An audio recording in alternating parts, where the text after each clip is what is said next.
திருமூலர் சித்தர் பெருமானுக்கு நன்றி. வணக்கம். இந்த வீடியோ முடிவில் பிராணாயாமம் செஞ்சு காமிச்சிருக்கேன். அதுக்கு முன்னாடி இப்போ சொல்கிற முக்கியமான விதிமுறைகளை முழுசாக கேட்டுட்டு அதன்படி பயிற்சி செய்யணும். இந்த படத்தில் காட்டியது போல் விரிப்பில் உட்கார்ந்து வலது கையில் நாசிகா முத்திரை, இடது கையில் சின்முத்திரை வச்சுக்கணும். வலது கை கட்டவர்களால் வலது நாசியை அடைச்சு இடது நாசி வழியாக மூச்சை இழுக்கணும். முதல்ல ஒரு வினாடி இழுத்த பிறகு மோதிர விரலால் இடது நாசியை அடைக்கணும். 4 வினாடி மூச்சை அடக்கி வச்சு பிறகு கட்ட விரலை மட்டும் எடுத்துட்டு அடக்கி வச்ச மூச்சை வலது நாசி வழியா 2 வினாடி மெதுவா வெளிவிடணும். பிறகு மீண்டும் இடது நாசி வழியாகத்தான் இழுக்கணும். 4 வினாடி அடக்கி வச்சு 2 வினாடி மெதுவா வலது நாசி வழியாக விடவும். இது போல ஒரு சில தடவைகள் செய்யலாம். தொடர்ந்து செய்ய முடியாதவங்க சின்ன கேப் எடுத்துக்கிட்டு செய்யலாம். நிமிர்ந்து உட்கார்ந்து தான் செய்யணும். அது ரொம்ப முக்கியம். முதுகு தண்டு நேரா இருக்கணும். இப்போ அந்த ஸ்கிரீன்ல தெரிகிறது ஸ்கிரீன்ஷாட்டு எடுத்து வச்சுக்கோங்க. அதாவது இது ஒரு கிழமை வரையா செய்யலாம். இப்போ திங்கள், புதன், வெள்ளி, அமாவாசைக்கு அடுத்த நாள்ல இருந்து பௌர்ணமி அன்னைக்கு வரக்கூடிய வியாழக்கிழமைகள்ல இடது நாசி வழியாக மூச்சை விட்டுறணும். இப்போ அடுத்து செவ்வாய், சனி, ஞாயிறு, பௌர்ணமிக்கு அடுத்த நாள்ல இருந்து அமாவாசை அன்னைக்கு வரக்கூடிய வியாழக்கிழமைகள், இந்த மாதிரி கிழமைகள்ல வலது நாசி வழியா மூச்சை விடணும். அதாவது மூச்சை இழுக்கிறது இடதுல தான், அதுல எந்த மாற்றமும் கிடையாது. நான் அடக்கி வச்ச மூச்சை உடையில இந்த மாதிரி கிழமை வாரியா செய்யறது நல்லது. இப்ப இந்த கிழமை மாற்றி மாற்றி செய்யறது குழப்பமா இருந்துச்சுன்னா ஆரம்பத்துல சொன்னபடியே வலது நாசி வழியாவே மூச்சை விடலாம். அது தவறுலாம் கிடையாது. இப்போ அடுத்து ஒரு ஸ்டேஜ் பை ஸ்டேஜா உயர்த்திக்கிட்டே போகணும். இந்த ஸ்கிரீன்ஷாட் எடுத்து வச்சுக்கோங்க. இப்போ ஒரு வினாடி மூச்சை மெதுவா இழுக்கிறோம். 4 வினாடி அடக்கி 2 வினாடி மெதுவா விடணும். இப்போ அது எளிமையா வந்துருச்சுன்னா அடுத்த ஸ்டேஜ் 2 வினாடி மூச்சை மெதுவா இழுத்து 8 வினாடி அடக்கி 4 வினாடி மெதுவா விடணும். இது 2வது ஸ்டேஜ். இது நம்மளா பிரிச்சுக்கணும். அவங்களுக்கு எப்பொழுது ஈஸியா இருக்கும், ஈஸியா செய்ய முடியுதோ அடுத்தடுத்த ஸ்டேஜ் போகலாம். இப்ப இதுலயே இந்த கடைசியா 16 வினாடி மூச்செடுத்து 64 வினாடி அடக்கி 32 வினாடி மெதுவா விடணும் அப்படின்னு இருக்கு. ஒரு ஆர்வத்துல இப்பவே அதிகபட்ச நிலைய செஞ்சிடலாம் அப்படின்னு யாரும் முயற்சி பண்ணாதீங்க. பெரிய பாதிப்பு வந்துடக்கூடாது. எல்லாம் நல்லா இருக்கணும். படிப்படியா தான் முயற்சி செய்யணும். இப்போ பயிற்சி செய்யும்போது உடல்ல வலியோ, குறிப்பா வயிற்றுல வலியோ அல்லது மூச்சு திணறலோ ஏற்பட்டா அன்றைய தினம் நிறுத்திவிட்டு அடுத்த நாள் செய்யலாம். உங்களுக்கு முடிஞ்ச அளவு செய்யுங்க. அதிகபட்ச அளவை ஒரு சில பேர்னால செய்ய முடியலன்னா கவலைப்பட வேண்டாம். நமக்கு தேவை 1:4:2 அப்படிங்கிற ரேசியோ படி சரியா செஞ்சா போதும். உதாரணமா 4 வினாடி இழுத்து 16 வினாடி அடக்கி 8 வினாடி மெதுவா விடுதல். இதுவரை செஞ்சாலே போதும். பின்னாடி நன்மைகள் சொல்லியிருக்கேன், அதையும் பார்த்துக்கங்க.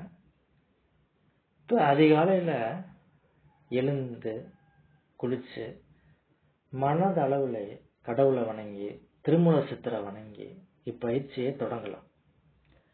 குளிக்காம செய்ய வேணாம். ரொம்ப முக்கியமானது வயிறு காலியா இருக்கணும். மழை ஜலம் கழிச்ச பிறகுதான் பயிற்சியை செய்யணும், இல்லைன்னா ஆபத்தா மாறிடும்.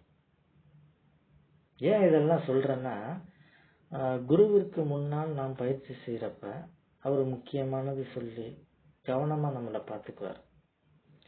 குரு பக்கத்துல இல்லாம நாம் செய்யறப்ப இந்த முக்கியமானதெல்லாம் நம்ம பின்பற்றணும். அதனால்தான் இதெல்லாம் சொல்றேன். இப்ப பொதுவாகவே அதிகாலையில யோகாசனங்கள், பிராணாயாமம், தியானம் இதெல்லாம் செய்யறது ரொம்ப நல்லது. இப்ப பிராணாயாம பயிற்சி செய்யறோம், செஞ்சு முடிச்சாச்சு, உடனே யாரும் சாப்பிட்றாதீங்க. ஒரு 30 நிமிஷமாவது ஆகட்டும், அதுக்கப்புறம் சாப்பிடலாம். யாரெல்லாம் செய்யக்கூடாதுன்னா, இது ரொம்ப முக்கியமா தெரிஞ்சுக்கணும். கர்ப்பிணி தாய்மார்கள் தயவு செய்து பயிற்சியை செய்ய வேணாம். ஏன்னா மூச்சு அடக்கி செய்யும் பயிற்சி அவர்கள் செய்யக்கூடாது. பெண்கள் மாதவிடாய் காலத்துல செய்யக்கூடாது. வாயு தொல்லை உள்ளவங்க, பிளட் பிரஷர் உள்ளவங்க, ஹார்ட் பேஷண்ட், சுவாச கோளாறு உள்ளவங்க, குடலிறக்கம் உள்ளவங்க, ஆபரேஷன் செஞ்சவங்க இந்த ஃபர்ஸ்ட் ஸ்டேஜை மட்டும் செய்யலாமான்னு உங்க மருத்துவரை ஆலோசனை கேட்டு செஞ்சுக்கங்க. மாதிரி வயிறு சரியில்லாத சமயத்துல, உடம்பு சரியில்லாத சமயத்துல ஓய்வு மட்டும் எடுங்க. நல்லானதுக்கு அப்புறம் மீண்டும் செய்யலாம். குறிப்பா 8 வயசுல இருந்து 12 வயசுக்கு உள்ள குழந்தைங்க ஃபர்ஸ்ட் ஸ்டேஜை மட்டும் செய்யுங்க. அதன் பிறகு படிப்படியா அதிகபட்ச அளவை செய்யலாம். அதிகபட்ச அளவை நாம் செய்யும் போது கண்டிப்பா சத்தான உணவுகளை தினந்தோறும் எடுத்துக்கணும். இல்லைன்னா ஒரு சிலருக்கு உடம்பு சோர்வாகும். ஏன்னா நாம ஒரு நாள்ல ரொம்ப நேரம் வேலை பார்த்துக்கிட்டு தான் இருக்கோம். அதனால காய்கள், கனிகள், தானியங்கள், கீரை வகைகள், சைவ உணவுலேயே நல்ல ஊட்டச்சத்து தரக்கூடிய உணவு நல்லா எடுத்துக்கணும். டயட்டிஷன்லாம் இருக்காங்க, அவங்க கிட்ட கூட சத்தான உணவை கேட்டு எடுத்துக்கலாம். சாப்பிடும்போது நல்லா மென்று சாப்பிடணும், இது ரொம்ப முக்கியமானது. நான்வெஜ் சாப்பிட்டவங்க அன்னைக்கு மட்டும் பிராணாயாமம் செய்ய வேணாம். இப்போ அடுத்த நாள் மந்தமா இருக்குன்னா, அதாவது நான்வெஜ் சாப்பிட்டு அடுத்த நாளும் ஒரு வயிறு மந்தமா இருக்கு அப்படின்னா பயிற்சியை அடுத்த நாளும் செய்ய வேணாம். நல்லானதுக்கு அப்புறம் செய்யலாம். இது ரொம்ப முக்கியமானது. மாதம் ஒரு 2 தடவையாவது நல்லெண்ணெய் தேய்ச்சி குளிக்கணும். உங்க வீட்டிலேயே பெரியவங்க எந்தெந்த கிழமைகள்ல குளிக்கணும்னு கேட்டா அவங்களே சொல்லுவாங்க. எண்ணெய் தேய்த்து குளித்த அன்று மட்டும் பயிற்சி செய்ய வேணாம். அதிக நன்மைகள் தரக்கூடிய மிக சக்தி வாய்ந்த பயிற்சி. ரொம்ப ஆரோக்கியமா வாழலாம். உமிழ்நீர் நல்லா சுரக்கும், செரிமான சக்தி அதிகமா கிடைக்கும். இப்ப சின்ன வயசுல இருந்தே செஞ்சு வந்தா உயர் ரத்த அழுத்தம் சம்பந்தப்பட்ட பிரச்சனை வராது, இருது நோய் வராது, மன அழுத்தம், பதட்டம், மனச்சோர்வு வரவே வராது. தச வலிமையாகும், உயிர் சக்தி அதிகரிக்கும், பிரெயின் பவர் அதிகமாகும், உள்ளுறுப்பு வெளியுறுப்பு ஆரோக்கியமா இருக்கும். பயிற்சியை செஞ்சு ஆரோக்கியமா வாழ்வோம். வாழ்க வளமுடன். இப்பொழுது செய்முறை வீடியோவை பார்க்கலாம்.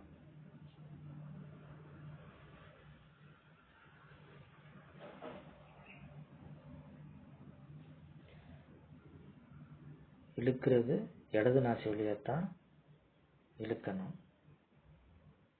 மெதுவாக இழுக்கணும். நிமிர்ந்து உட்கார்ந்து செய்கிறது ரொம்ப முக்கியம்.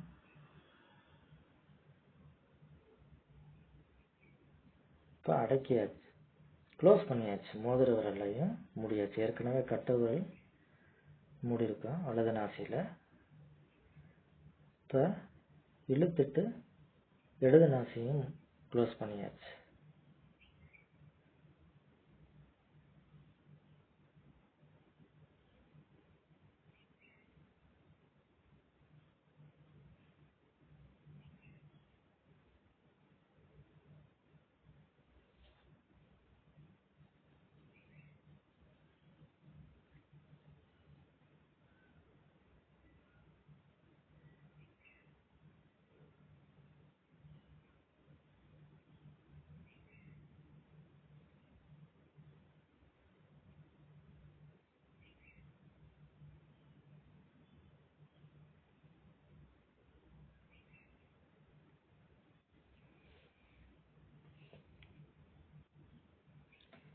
வலது நாசி வழியா மூச்சை விடணும். கட்டை விரல் எடுத்தாச்சு.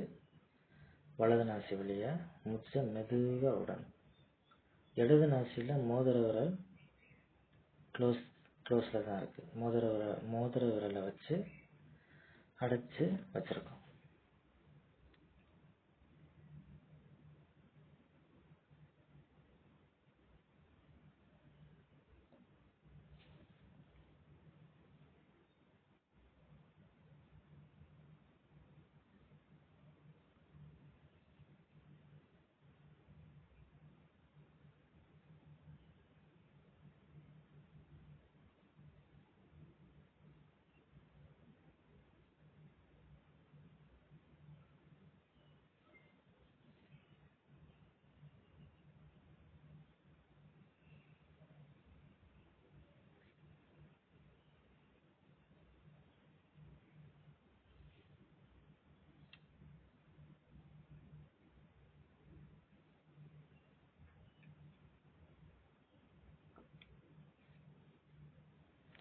கவுண்ட் பண்ண முடியலன்னா ஸ்டாப் வாட்ச் யூஸ் பண்ணிக்கலாம்.